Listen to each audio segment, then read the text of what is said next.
Hey! All right, so we're looking at our first homework assignment on Canvas. So, how to get there. And I know in some of your other classes you've worked with Canvas, but I just want to make sure to give you a video that you know how to access it. All right, so I'm in our BPS Rapid Identity.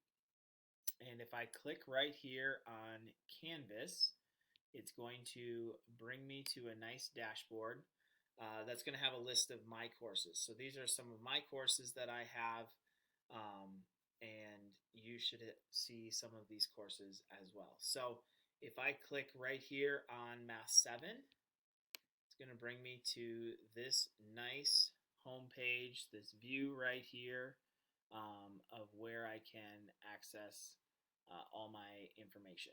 Okay, so one thing you should be able to do is click right here on the textbook, and that will take you actually to the online textbook. So that can just be a shortcut for you to get into there as well. So if you see right here are targets that we have identified. If I click here on target number 1, it's actually going to bring me right to target number 1, and then I will be able to locate what the homework assignment is. You have to bear with me right now. Apparently my internet is going a little bit slow. All right, so if we take a look at this, area of quadrilaterals and triangles practice is located right here. So right here is our homework assignment, and if I click on this, okay, so one thing that's different about Canvas compared to Moodle, which you used in the summer, was Moodle saved your answers on attempts. Canvas will not save your answers. So make sure right here, I can just kind of go through the questions right there.